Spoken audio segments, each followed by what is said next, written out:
long as he's alive, I tremble. I shake. I'm the king. Will no one rid me of this meddlesome priest? A priest who mocks me. Are all around me cowards? The movie Beckett. The scene so appropriate to what's happening today. So appropriate to the maneuvers made by the Biden administration. So appropriate to Biden himself. Things done in such a rush and such a panic that it only goes to beg that, man, somebody just wants Trump gone. But you see, be careful what you wish for. Be careful when you reap what you sow. Garland faces growing pressure as January 6th investigation widens. The Attorney General's deliberate approach has come to frustrate, well, Biden himself. Why? Because Biden just wants it done. And so he's gone with a litany of solutions. But will any of these result in being the saving grace? In actuality, they may result in being the very end of Biden. Because what he has created, to even CNN, appears personal. And that personal attack, not one that was charged with sedition, not one that was charged with even seditious conspiracy, nor was he charged with conspiracy to incitement or insurrection. No. This is different. This is personal. However, if Biden does view this case as personal, as CNN suggests, this is Jonathan Turley, he might be right for the wrong reason.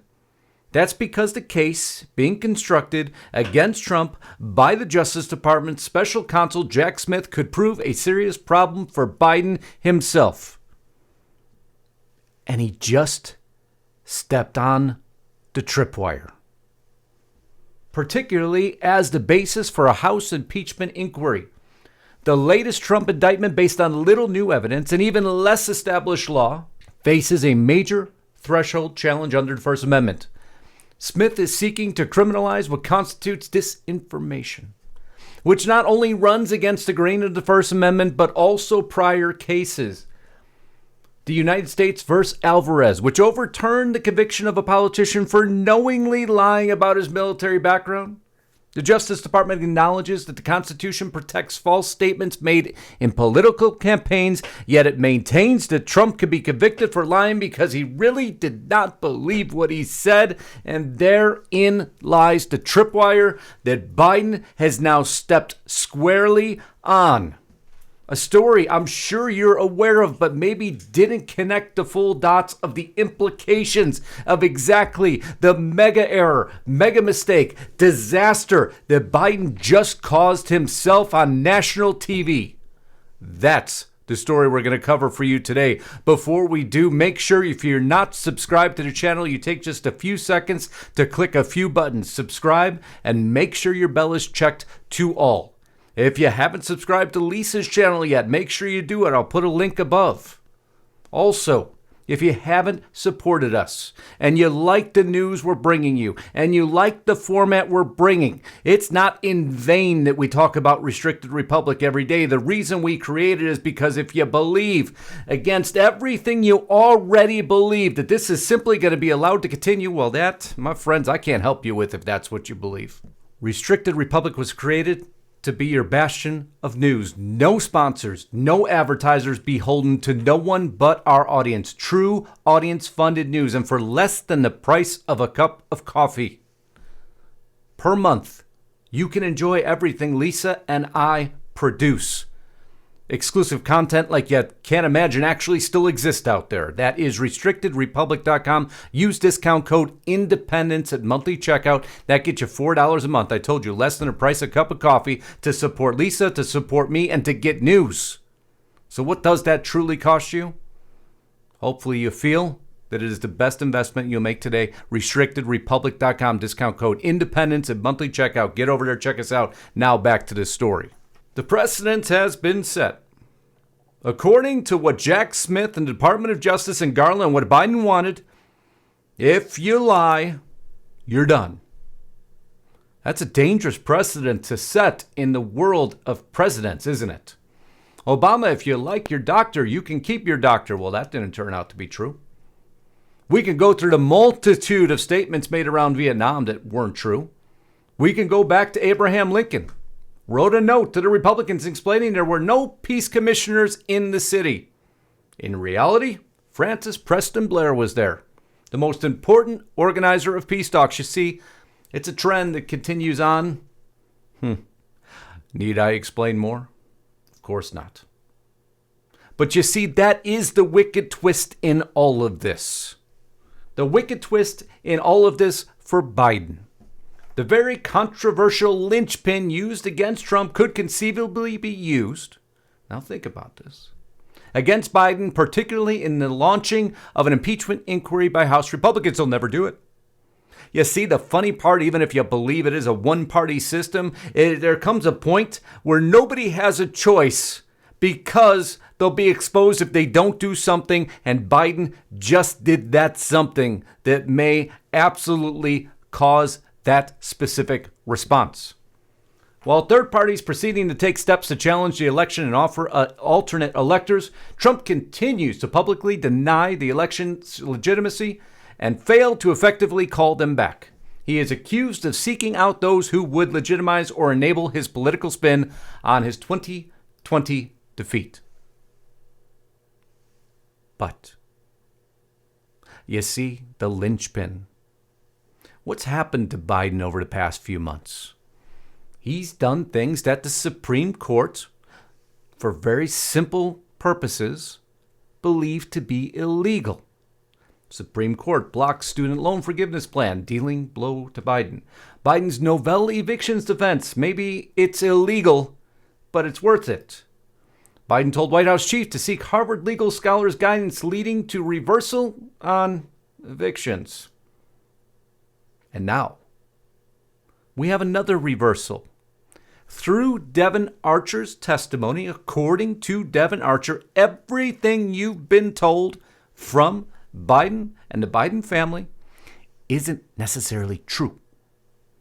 Don't worry, we're not going to go after Devon Archer's testimony again, but it's the simplicity of the Biden brand and the argument that he knew nothing that will backfire. Nothing was unethical. Joe Biden defends Hunter Biden under pressure from Trump in debate. Don't forget that. Nothing was unethical. Well, according to the testimony, there was a multitude of things unethical now. Biden says his son earned no money from China. This was just a little bit under a week ago. His son says he did. Wow, wait now. So if Trump, they are trying to prove that he truly didn't believe what he was saying. Does Biden believe what he is saying, or does Biden truly not believe what he's saying? You see, it's the same standard.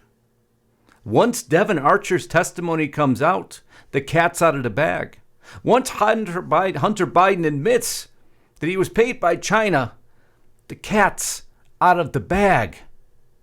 And you can't say the same things you did before anymore. You can't simply just pretend denial anymore. And it's exactly what he didn't do, no matter who tries to defend him and demolishes the defense in themselves, Dan Goldman. We can go on and on about this, but I don't want to waste your time. You know what Goldman did.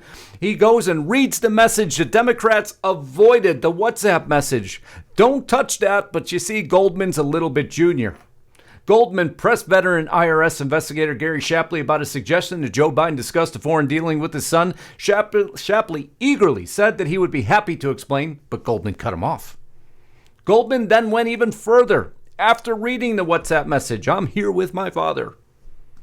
Lunch where Joe Biden came to say hello at the Four Seasons Hotel to a lunch that he was having with CEFC executives. He then reads from the record in how Biden associate Rob Walker described the origins of the meeting with China officials to get his dad to stop by. Hunter told his dad that I may be trying to start a company or try to do something with these guys. Wait now. Goldman then pounced. Now let me ask you something. That doesn't sound much like Joe Biden was involved in whatever Hunter was doing. That is when Shapley said, no, but it does show that he told his father that he was trying to do business. Mainstream media is silent. You see the double standard. He has now done even worse, egregiously, than what he's claiming Trump did in the newest personal indictment, as many are claiming. But now that all this came out, even though it's crystal clear to most that Joe Biden was involved in Hunter's businesses, you have to be careful what you state to the public afterwards, don't you? Because you'd put yourself in the exact same boat now that you have put Trump in. So the last thing, the worst thing you could do is continue to use the same line to deny. It puts you squarely in the crosshairs of Congress for impeachment, and potentially, if the DOJ would ever do anything about it, in their crosshairs.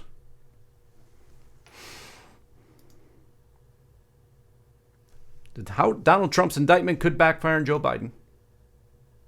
But lo and behold, a clip that was not put in the appropriate context until Jonathan Turley put it in the correct context. Listen in here to everything you shouldn't do at this point, done in a little under or a little over one sentence. There's this testimony now where one of your son's former business associates is claiming that you were on speakerphone a lot with them talking business. Is that what? Never talk business in anybody. And I know you'd have a lousy question. Well, why is that a lousy question? It's not a lousy question, but the answer was astounding. His White House clerk handler immediately pushing him away, realizing what he just said. Biden snapped at Peter Doocy yesterday for asking about his roughly 20 speakerphone calls to dinner or meetings with his son's foreign associates. However, in my view, what was most interesting is what came next. Doocy said that the White House called him as soon as he made that statement. That's what came next. The White House calls Doocy, the reporter, to refute the specifics of the allegations on discussing business. The use of White House staff to repeat these positions could magnify the problem from Biden, because now they're all working together to diffuse a talking point the majority of U.S. citizens, voters already agree with. That is now much larger than what faces Trump you are using. And not only did he use his White House staff, this is absolutely ridiculous. Let me get there. I'm just zooming ahead now. Because they also used none other than John Kirby to do the same thing. Oh, my goodness, Martha. I mean, he just did with Peter. I mean, he's the one who called Peter over and had Peter, risk life and limb cutting across that barrier. I mean, he specifically called Peter over. Right. And he knows Peter. He knows Peter's not going to ask some softball question about how his vacation. They're using John Kirby to deliver a White House message on top of the staff, on top of Biden. What else does Congress need at this point? The Department of Justice, John Kirby, White House staff, Hunter Biden, Joe Biden, the FBI have all stuck together to push a narrative that's contrary to the facts now provided. A linchpin? A linchpin. How Donald Trump's indictment could backfire on Joe Biden, it already has, with one question,